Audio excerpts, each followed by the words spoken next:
සනට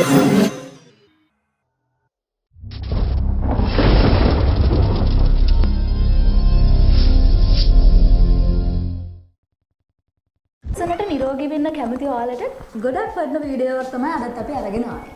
බටහිර රටවල ගොඩක් ජනප්‍රිය මේ ශාකය තාමත් ලංකාවේ නම් එච්චර ප්‍රසිද්ධ වුණේ නැතත් ගොඩක් ඵල ප්‍රයෝජන තියෙන ගොඩක්ම සෞඛ්‍ය ප්‍රතිලාභ තියෙන ශාකයක්. ඒ වෙනුත් නෙවෙයි මිංචි. මිංචි වලින් තියෙන ප්‍රයෝජන වලින් ප්‍රසිද්ධම දේ තමයි බර අඩු කරගන්න මේ මිංචි කියන ශාකය පාවිච්චි කරනවා කියන එක. අපේ එදිනදා ගන්න ආහාරවල පෝෂණ පදාර්ථ නිසි ලෙස ශරීරයට ඇබ්සෝබ් කරන්නේ නැත්නම් එහෙමත් නැතිනම් ශරීරයේ තියෙන අපද්‍රව්‍ය නිසි ලෙස බැහැර වෙන්නේ නැත්නම් සරලවම කියනවා නම් මෙටබොලිසම් එක අපේ ශරීරයේ හරියට ක්‍රියාත්මක වෙන්නේ නැත්නම් weight එක අඩු කරන්න බලාපොරොත්තු වෙමින් ඉන්න කෙනෙක්ට ඒක ඇත්තට හොඳ දෙයක් නෙවෙයි. එහෙනම් මම මේ අද කියන මිංචි ශාකයෙන් වෙන හොඳම දෙයක් තමයි අපේ මෙටබොලිසම් එක. එහෙම නැත්නම් ආහාර ජීර්ණ පද්ධතිය පහසු කරන එක. මිංචි වලින් තවත් weight එක අඩු වෙන්න එකම ප්‍රධාන සාධකයක් තමයි මිංචි වල තියෙන හරියම low calorie ප්‍රමාණයක්. ඒ වගේම මේ දේ දහනය කරන්න මේක ක්‍රියාත්මක ශාකය.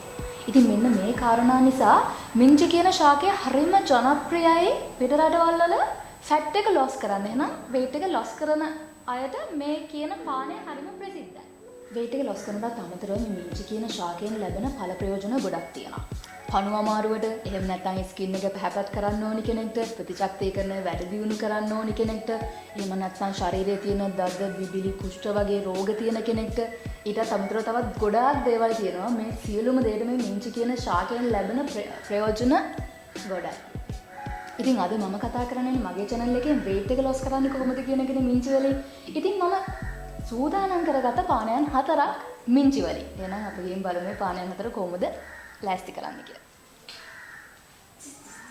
සදාගන්න ප්‍රධානම ලෙස අවශ්‍ය වන්නේ මිංචි කොළ. ඒ වගේම ඉඟුරු ස්වල්පයක්, ගම්මිරි ස්වල්පයක්, දෙහි ස්වල්පයක්.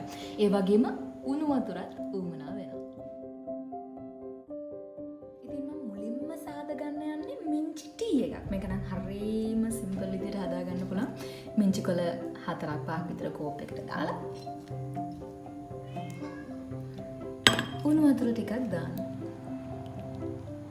ඊට පස්සේ මේක චුට්ටක් විතර තැම්බෙන්න තියන්න මේ විදිහට. වෙනි පානයක් ටී එකක් විදිහටම තමයි අපි සාදගන්න යන්නේ. ඒකටත් මිංචි කොළ ස්වල්පයක්, ඒ වගේම ඉඟුරු කැලි කීපයක්, දෙහි කැබැල්ලක්, උණු වතුර ටිකක්. මේකත් මේ විදිහටම පොඩ්ඩක් විතර තැම්බෙන්න තියෙනවා.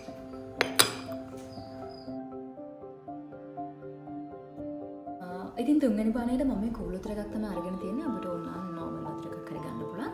මේ තියෙන තලාගත්තු මිංචි ටිකක්. මේකට පොඩ්ඩක් විතර මිංචි තලාගත්තොත් තමයි රසට වෙන්නේ. ඊට පස්සේ පොඩි ගම්මිරිස් කුඩු ස්වල්පයක්.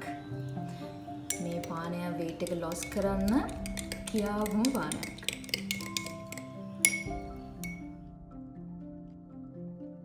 පානය මම හිතන්නේ ගොඩක් වෙලන්සරල් ලයිම් ක්‍රෂ් විදියට විකුණන්න තියෙනවා. ඉතින් මේක ගෙදරදීම ඉතාමත් පහසුවෙන් අපිට හදාගන්න පුළුවන්.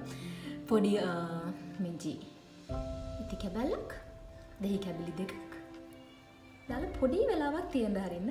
ඊට පස්සේ පානයට ගන්න. තාමත්ම පහසුවෙන්ම නිවසේදී සදාගන්න පුළුවන් මිංචි පානයන් 4ක්. ඒ වගේම මේකෙන් වෙන සෞඛ්‍ය ප්‍රතිලාභ ගැන මම මුලින්ම කිව්වා වගේ weight එක loss කරන්න බලාපොරොත්තු වෙමින් ඉන්න කෙනෙක්ට මෙම පානයන් ඉතාමත්ම වැදගත් වෙයි. ඉතාමත්ම පහසුවට හදාගන්න පුළුවන් මේ පානය weight එක loss කරන්න විතරක් නෙමෙයි, පොඩ්ඩක් වැඩි වෙලාවට, ඔළුව කැක්කුම වෙලාවට, මානසිකව චුට්ටක් විතර පීඩනය වැඩි වෙලාවට try කරලා බලන්න.